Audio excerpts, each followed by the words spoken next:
Hello ji, अस्सलाम वालेकुम। Welcome to the very very important video. इस वक्त रात के तकरीबन 12 बज रहे हैं और मुझे एक कॉइन बहुत अच्छा लग रहा है जिसके ऊपर हमारे पास एक अपॉर्चुनिटी है। मतलब यहाँ पे हम अपना पैसा जो है वो डबल या 5 गुना आराम से कर सकते हैं। अब आप कहोगे कि हम आपकी बातों पे क्यों यकीन करें, क्योंकि आज से तकरीबन कुछ टाइम पहले मैंने एक वीडियो बनाई थी जिसमें मैंने कॉइन के बारे में बताया था जिसका नाम था रेडियम। और मैंने बताया था कि ये क्यों पंप होगा, क्योंकि हमारे पास बुलरन में जो सबसे ज़्यादा पैसा होता है वो डेक्सिस के, मतलब डिसेंट्रलाइज्ड एक्सचेंजेस के खुद के कॉइन्स में जो है वो सबसे ज़्यादा मनी रोटेशन जो है वो हमारे पास आता है। 1.8 पर हमने आपको फोर्स किया था कि बाय करना, 1.4 इसकी 1.36 मतलब डीसीए करना, और इन दोनों रेंजेस को फिल करके इस कॉइन ने जो है वो हमें यहाँ पर ऑलमोस्ट 4x तक का जो है वो यहाँ पर रिटर्न दिया। तो अगर मैं कोई बात आपसे कर रहा हूँ तो मैं हवा में बात नहीं कर रहा, जरूर इसके पीछे यहाँ पर कुछ अच्छे रीजन जो है वो होंगे। और आज की जो वीडियो है वो भी इसी चीज़ के ऊपर जो है वो रहने वाली है। आज की वीडियो का लाइक एम हम सेट करते हैं यहाँ पर 600 लाइक्स का, और उम्मीद करता हूँ कि आप लोग लाइक एम जो है वो अचीव करवा देंगे। So now let's start the video. अच्छा देखो, अभी भी हमारे पास सेम सिनेरियो है कि हमने देखा कि जो हमारे पास एक्सचेंजेस के खुद के टोकन्स थे ना वो यहाँ पर काफ़ी ज़्यादा बाउंस हुए। सेंट्रलाइज्ड एक्सचेंजेस के तो हुए लेकिन डिसेंट्रलाइज्ड एक्सचेंजेस के ज़्यादा हुए। रीज़न ये है कि सोलाना के जो है वो ज़्यादा हुए। सोलाना के क्यों ज़्यादा हुए? सोलाना के इसलिए हमारे पास ज़्यादा हुए क्योंकि सोलाना के मीम कॉइन्स की बहुत हाइप है और अभी भी उनकी बहुत हाइप बन रही है। मीन्स अगर कोई भी कुछ भी दुनिया के अंदर इंसिडेंट हो जाता है जिसके ऊपर मीम बन सकती है तो वो सोलाना के ऊपर कॉइन लॉन्च होगा और लोग उसको जो है वो अपना पैसा लगाएंगे और उसको $1 बिलियन के मार्केट कैप तक आराम से पहुंचा देंगे, जिसकी वजह से लोगों को वो कॉइन्स बाय करने के लिए डेक्सेस के ऊपर जाना पड़ता है। अब रेडियम डेक्स जो थी वो सबसे ज्यादा यूज हो रही थी और हमने यही देखा कि रेडियम जो था जिसके ऊपर हमने वीडियो बनाई तो उस वक्त इसका जो मार्केट कैप था वो $400 मिलियन होता था और इसके मार्केट कैप ने यहाँ पे हमारे पास $1.9 बिलियन तक जो है वो अचीव किया और ये कॉइन जो है 4x से 5x तक का जो है वो हमें रिटर्न देकर आया। अब ये मैंने दिया था, इसके पीछे एक रीजन ये था कि इसकी जो सप्लाई है वो तकरीबन 555 मिलियन थी। अब जो कॉइन मैं शेयर करने वाला हूँ उसका भी यूज केस कुछ ऐसा ही है और वो इससे भी ज्यादा बेहतर है और वो और भी बड़ी बड़ी जगहों के ऊपर जो है वो लिस्टेड है। ठीक है, it's not a paid promotion. मैं 20 आपको बता दूं, मैं खुद इस कॉइन के अंदर एवरेज बना रहा हूं और प्लीज इस वीडियो को बीच से छोड़कर मत जाना। जिस तरीके से बाय करना है मैं आपको बता दूंगा, अदरवाइज मैं जिम्मेदार नहीं होगा, क्योंकि मैंने एक वीडियो बनाई थी वो कॉइन थोड़ा सा गिर गया था, जबकि उस कॉइन को मैंने कहा कि आपको 2026 तक होल्ड करना है, जीटी 6 पे वो बाउंस होगा। तो लोगों को मैंने 10% लगाने को कहा था, लोगों ने पूरा पूरा पैसा लगा दिया। आज मेरे कॉइन वो एवरेज में और मैं उस कॉइन से प्रॉफिट बना रहा हूं, वही लोग टॉप पर बाय करके जो थे वो लॉस कर रहे हैं। सो आप वीडियो को पूरे तरीके से देखिएगा, कहां पर किस तरीके से पैसा लगाना है वो मैं आपको सब कुछ गाइड करने वाला हूं। ठीक है, अच्छा जिस कॉइन के बारे में हम बात करने वाले हैं वो भी डेक्स का कॉइन है और वो सोलाना की डेक्स का कॉइन है। बाइनेंस ने इसको कल ही लिस्ट किया है और इस प्रोजेक्ट का नाम है ओरका। अब इसको मैं शेयर करूं कहां पर बाय करने से पहले आप कुछ रीजन सुन रहे हैं। देखिए, रेडियम जो था हमारे पास, इसका जो सप्लाई थी, टोटल सप्लाई वो 555 मिलियन थी। ऑलमोस्ट अगर आप समझ लें तो $600 मिलियन का, 600 मिलियन का इसका जो हमारे पास था वो टोटल मार्केट के अंदर इसकी सप्लाई। उसमें से सिर्फ 50% सप्लाई जो है वो इसकी अनलॉक है और 50% अभी अनलॉक होनी है। ठीक है, मतलब यहां पर आधी सप्लाई इसकी बाहर है, तो मीन समझ लो 50% सप्लाई इसकी सर्कुलेट कर रही है। इसके बावजूद भी इस कॉइन ने काफी अच्छा रिटर्न जो है वो दे दिया। वहीं अगर हम कंपेयर करें जिस कॉइन की सप्लाई थोड़ी ज्यादा होती है ना वो यहां पर कम रिटर्न देता है, जैसे कि जुपिटर जो है वो भी सोलाना की एक डेक्स है। अगर आप जाकर इसके बारे में पढ़ेंगे तो जुपिटर जो है वो सोलाना की डेक्स है। यहाँ पे भी आप मीम कॉइन्स की बाइंग एंड परचेसिंग जो है वो कर सकते हैं। इसकी जो सप्लाई है वो 10 बिलियन की और अभी सिर्फ 10% मार्केट के अंदर इन्हें, फिर भी इसकी प्राइस जो है वो 2 बिलियन के मार्केट कैप तक चली गई, इतनी ज्यादा सप्लाई होने के बावजूद भी। अब हमारे पास कॉइन अगर हमें कोई सिलेक्ट करना है तो मैंने रेडियम को क्यों तरजीह दी थी, क्योंकि रेडियम का मार्केट कैप भी इससे कम था, मतलब कम था। और जब मार्केट कैप कम होता है $300 मिलियन तो मीन $300 मिलियन और इन्वेस्ट होंगे तो वो कॉइन 2x कर जाएगा। वहीं $2 बिलियन तक जब इसका मार्केट कैप पहुंचा, वहीं शायद जुपिटर हमारे पास ज्यादा से ज्यादा जो है वो 1x हुआ, हमारे पास रेडियम 5x हो गया। ठीक है, क्योंकि सप्लाई भी इसकी जो थी वो जुपिटर के अगेंस्ट कम थी और हमारे पास इसकी जो अनलॉकिंग थी वो ज्यादा पड़ी हुई थी और इसकी मजीद अनलॉकिंग को टाइम था। राइट, अभी भी एक ऐसा प्रोजेक्ट हमें मिला है जिसकी सप्लाई इन दोनों से कम है और ओरका की जो मैं बात कर रहा हूं इसकी सप्लाई सिर्फ और सिर्फ 100 मिलियन है और अभी से 53% इसकी जो सप्लाई है वो अनलॉक है। मींस इसकी ऑलमोस्ट 53% मेजॉरिटी सप्लाई जो है इसकी अनलॉक है और अभी जो बाकी सप्लाई है उसको भी अनलॉक होने में थोड़ा सा टाइम है। लाइक थोड़े थोड़े टाइम बाद जो है वो अनलॉकिंग की तरफ जो है वो जाएगी और ये जो है वो हमारे पास सारी दुनिया की बड़ी एक्सचेंजेस के ऊपर लिस्ट है। अगर हम जुपिटर की बात करेंगे तो वो बाइनेंस के ऊपर लिस्टेड और ओकेएक्स के ऊपर लिस्टेड है। 3 बड़ी एक्सचेंजेस हैं, बाइनेंस, ओकेएक्स और कॉइनबेस। ठीक है, जुपिटर ओकेएक्स और बाइनेंस के ऊपर है, रेडियम बाइनेंस के ऊपर और ओकेएक्स के ऊपर है, बिटगेट, क्रैकन, ये सारे टियर 2 एक्सचेंजेस है। बट ओरका जो है वो कॉइनबेस एक्सचेंज के ऊपर भी लिस्टेड है। कॉइनबेस वो एक्सचेंज है वो जिस कॉइन को लिस्ट कर देती है क्योंकि कॉइनबेस भले वॉल्यूम में बाइनेंस से कम है बट सबसे मैच्योर एक्सचेंज है कॉइनबेस, जहां पर इवन जो हमारे पास इंस्टीट्यूशन है वो भी ट्रस्ट करते हैं और अपने ईटीएफ जो है वो कॉइनबेस के थ्रू बाय करते हैं, जैसे कि ब्लैक रॉक। ठीक है। तो कॉइनबेस सबसे मैच्योर एक्सचेंज है और उस तक ने भी जो है वो ओरका को लिस्ट किया हुआ है, बाइनेंस ने भी लिस्ट किया हुआ है और ओकेएक्स भी इसको बहुत जल्द लिस्ट करने वाली है। तो ओरका जो है उसका मार्केट कैप जस्ट $300 मिलियन का है। वही रेडियम जब मैंने शेयर किया था वो $400 मिलियन के मार्केट कैप पे शेयर किया था। जुपिटर मैंने तकरीबन आप लोगों के साथ 1 बिलियन के मार्केट कैप के ऊपर शेयर किया था। इसका मार्केट कैप उन दोनों से कम है, मींस ग्रोथ के चांसेस ज्यादा है, सप्लाई भी उनसे कम है।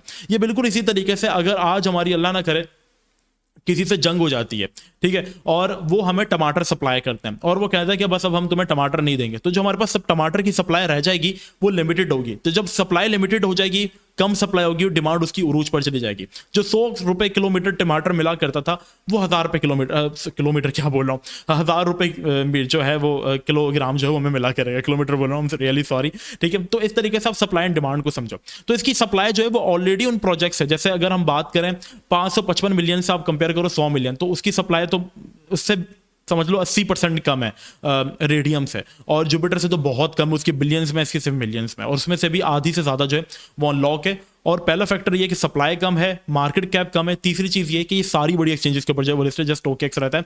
और अगर हम इसके बारे में पढ़ें तो Orca is the most user friendly DEX on Solana, और इनका जो एम है वो रेडियम से भी ज्यादा यूजर फ्रेंडली हो, क्योंकि एक चीज की यूआई अगर अच्छी होती है तो हमें वहां पर इन्वेस्ट करने का दिल करता है। तो सेम यहाँ पर ये प्लस बाइनेंस जो है वो अगर आप अपने वॉलेट के अंदर ओरका होल्ड करते हैं तो आपको एपीवाई भी जो है वो प्रोवाइड करता है। तो इसकी एक बहुत अच्छी चीज ये है कि सीफाई कैटेगरी के अंदर भी जो है आ जाता है, मतलब सेंट्रलाइज्ड एक्सचेंजेस ने भी जो है इसकी अर्निंग खोली हुई है। तो सारे फैक्टर से ये कॉइन परफेक्ट है। जब ये लिस्ट हुआ था मैंने देखा था इसकी जो मतलब प्राइस थी वो काफी ज्यादा थी और मैं यही वेट कर रहा था क्योंकि कल ये लिस्ट हुआ है तो हमें ये कहां पर मिल जाए। तो मैंने देखा कि ये एक जोन इसका अच्छा है क्योंकि तकरीबन $4 पर जब ये था तब ये न्यूज आई थी कि बाइनेंस इसको लिस्ट करेगा और इसने $12 की विक मारी थी। इसके बाद मैंने कहा था चलो एक अच्छे जगह पर हमें ये मिल जाता है तो हम इसको जो है वो जरूर एक्यूमुलेट करेंगे। अब आपको किस तरीके से मैनेजमेंट करनी है, ठीक है। देखो अल्हम्दुलिल्लाह इस बुल रन के अंदर मैंने अपना पोर्टफोलियो 7x किया। पीएचबी सारी चीज़ें मैंने आपको फ्री व्हाट्सएप चैनल डिस्कॉर्ड में प्रोवाइड की, नीचे डिस्क्रिप्शन में लिंक है, जाकर ज्वाइन कर लो। अब मैं क्या कर रहा हूँ, तकरीबन अपने पोर्टफोलियो का अभी सिर्फ और सिर्फ 10%, और आपसे भी ये कहूंगा कि 10% पोर्टफोलियो का जो है वो एक हिस्सा आप निकालो, और जो इसकी करंट रेंज है 6.5 से लेके तकरीबन हमारे पास $6 तक, आप इस रेंज में 10% पैसा अपना इन्वेस्ट कर सकते हैं, ठीक है, ओरका के अंदर।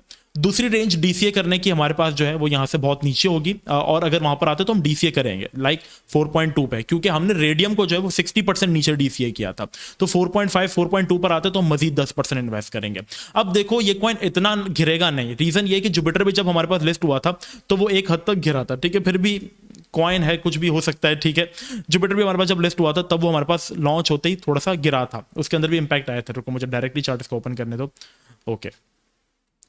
लेकिन एक पॉइंट पे किसी ने यहाँ पर स्टेबलाइजेशन इसने की थी और ऑलमोस्ट लिस्ट होने के बाद इसके अंदर जो वो 34-35% की करेक्शन आई थी। इसके बाद अगर कोई करेक्शन पे बाय कर लेता तो अपना पैसा इजीली 3x कर लेता, जबकि हाई मार्केट कैप था, सप्लाई ज्यादा थी, इसकी तो सप्लाई भी कम है, मार्केट कैप भी कम है, तो इसकी ग्रोथ 5x से 10x वाली आराम से है, ठीक है। वहीं अगर हम लोग बात करें तो ओरका भी जो है वो लॉन्च होने के बाद ऑलमोस्ट जो है वो हमारे पास जो इसकी लॉन्च प्राइस थी अगर हम उससे कंपेयर करें तो वहां से हमारे पास जो है ओरका उतना ही डाउन है जितना हमारे पास जुपिटर डाउन आया था। प्लस ये बुल मार्केट में लॉन्च हुआ है और तकरीबन ये भी इतना ही डाउन हमारे पास जो इसकी जो लॉन्चिंग प्राइस थी, लेट मी चेक, एक मिनट, हाँ, इसकी जो लॉन्चिंग प्राइस थी वो हमारे पास $8 थी, मैंने गलत चार्ट ओपन कर लिया था। तो ये भी ऑलमोस्ट 26% नीचे आ चुका है। मोस्ट प्रोबेबिलिटी हमारे पास ज्यादा से ज्यादा अगर आ सकता है तो 4.2 इन रीजन में आ सकता है। तो हम सिर्फ और सिर्फ 20% इस कॉइन पे लगाने वाले, से ज्यादा हम पैसा नहीं लगाएंगे। अल्लाह ना करे अगर ये प्रोजेक्ट आगे जाके कुछ करता भी या नहीं इस तरीके से चल पाता तो हमारा सिर्फ 20% ही जाएगा, 80% से हम लोग 20% रिकवरी कर सकते हैं। और वही 20% अगर हमारा पोर्टफोलियो यहाँ से जो वो 5x कर जाता है तो हमारा पैसा डबल हो जाएगा। तो अब अपनी रिस्क मैनेजमेंट इस तरीके से करो, ठीक है। तो यहाँ पर हम इसको बाय कर सकते हैं। टारगेट्स इसके अगर मैं आपको दूं, शॉर्ट टर्म का टारगेट अगर हम इसका दें तो पहला टारगेट आपका इजीली यहाँ से जो है वो $8 का आप सेट कर सकते हो। दूसरा टारगेट आप इसका जो है वो $10 का सेट कर सकते हो। शॉर्ट टर्म टारगेट्स की बात कर रहा हूँ, और $12 का आप एक टारगेट इसका सेट कर सकते हो। बाकी लॉन्ग टर्म में ये प्रोजेक्ट हमारे पास $20 तक भी जो है वो जाने की पोटेंशियल जो है वो रखता है। बट मैं आपसे कहूंगा इसका मार्केट कैप स्टिल थोड़ा सा कम जो है वो जा सकता है, $200 मिलियन पर आ सकता है, क्योंकि अभी मीम कॉइन्स की हाइप थोड़ी सी कम होगी, मनी रोटेशन लो कैप्स की तरफ आएगा। इसके बाद मार्केट ज़्यादा जाता है एक और हमारे पास जो मीम कॉइन की रैली देती है, तो मीम कॉइन्स तो ग्रो कर ही जाते हैं ना। तो यहाँ पर लोग डेक्सिस के ऊपर ट्रेडिंग करते रहेंगे, क्योंकि सेक्सिस के ऊपर जो पैसा है सेंट्रलाइज्ड एक्सचेंजेस के ऊपर वो टेम्पररी है, बुल रन तक के लिए। बुल रन जब जाएगा तो लोग अपना पैसा वापस डेक्सिस की तरफ जो है वो ले जाएंगे, क्योंकि वहाँ पे क्विक अपॉर्चुनिटीज होती हैं, लोगों के पास अपॉर्चुनिटीज बनती रहती हैं। तो ओरका एक अच्छा प्रोजेक्ट मुझे लगा, ठीक है। मेरी रिसर्च के अकॉर्डिंग मैंने इसको 10% पोर्टफोलियो से ऐड कर लिया वीडियो बनाने से पहले, और 4.2 पे मिलता है तो मैं इसको मजीद डीसीए जो है वो यहाँ पे करूंगा। तो ये एक अच्छा प्रोजेक्ट है। सारे रीजंस जो वो मैंने आपको बताया, कोई ये नहीं कि हवा में बात कर दी, प्रॉपर रीजन बताया। सबसे पहला रीजन मार्केट कैप इसका उनसे जो है वो काफ़ी ज़्यादा कम, उनका $2 बिलियन है। इसका अगर $2 बिलियन पे गया इसका मार्केट कैप, तो इसकी प्राइस हमारे पास 20 से $25 पे चली जाएगी। ठीक है। दूसरी चीज़ ये, इसकी सप्लाई उनसे बहुत कम है, और जिस चीज़ की सप्लाई कम होती है वो चीज़ अगर उसकी डिमांड अच्छी है तो वो चीज़ ज़रूर इंक्रीज करेगी। जैसे BTC सिर्फ 21 मिलियन की सप्लाई, ठीक है, वहीं उनकी सप्लाई बहुत ज़्यादा है, इसकी सप्लाई कम है, और सोलाना के डेक्सिस की डिमांड भी बढ़ रही है, और ये यूज़र फ्रेंडली भी बहुत ज़्यादा है। प्लस ये सारी Tier 1 एक्सचेंजेस के ऊपर लिस्टेड है सिवाय OKX के, और OKX भी बहुत जल्द इसको जो है वो लिस्ट कर देगा। ठीक है। कॉइनबेस ने लिस्ट किया हुआ है तो समझ लो OKX की अब नीड नहीं है यहाँ पे, क्योंकि कॉइनबेस काफ़ी मैच्योर एक्सचेंज है। मैं अगेन कह रहा हूँ, बाइनेंस पे इसका वॉल्यूम इसलिए हाई है क्योंकि बाइनेंस पे ये कल ही लिस्ट हुआ है। ठीक है। और इनकी टीम काफ़ी अच्छी है, सप्लाईज की ऑलमोस्ट सारी अनलॉक है। वेबसाइट अगर आप जाकर देखोगे तो बहुत ही बेसिक और ईजी आपको वेबसाइट इनकी लगेगी, जहाँ पर आपको सोलाना के अकॉर्डिंग आप और का जो है वो कर सकते हो, वॉलेट कनेक्ट करके किसी भी कॉइन जो अपने बाय करना उसका एड्रेस डाल के आप स्वैप कर सकते हो। बहुत ही ईजी और यूज़र फ्रेंडली अगर हम देखेंगे तो ये रेडियम जैसी ही एक्सचेंज है ऑलमोस्ट। तो ये काफ़ी मुझे अच्छी लगी। प्लस इसके अंदर ब्रिजिंग भी आपके पास जो है वो अलाउ हो जाएगी आने वाले टाइम में, तो काफ़ी अच्छा सीन और काफ़ी कम फीस है। स्लिपेज अगर आप देखोगे तो बाय डिफॉल्ट भी 0.5% है। अगेन कह रहा हूँ, it's not a paid promotion, ये कॉइन मुझे काफ़ी अच्छा लगा तो इसलिए मैं इस कॉइन को ऐड कर रहा हूँ। ओरका को मैं यहाँ पे ऐड कर रहा हूँ। मेरे जो टारगेट्स हैं ओरका से वो यहाँ पर $8 से $12 तक हैं शॉर्ट टर्म के लिए, जो कि इंशाल्लाह ओरका अचीव कर लेगा। वन अगर गिरता है तो हम इसको DCA करेंगे, और ज़्यादा से ज़्यादा 20% लगाने से ज़्यादा नहीं, 10% अभी, अगर मजीद गिरता है तो 10% हम तब लगा देंगे। सही है। चैनल को सब्सक्राइब कर लेना, इतनी लेजेंड इन्फॉर्मेशन मैं आपको प्रोवाइड कर रहा हूँ, और मिलता हूँ सबसे नेक्स्ट वीडियो में। जब तक के लिए आप लोग बहुत ही ज़्यादा ख्याल रखना। आप सबको अस्सलाम वालेकुम व रहमतुल्लाह।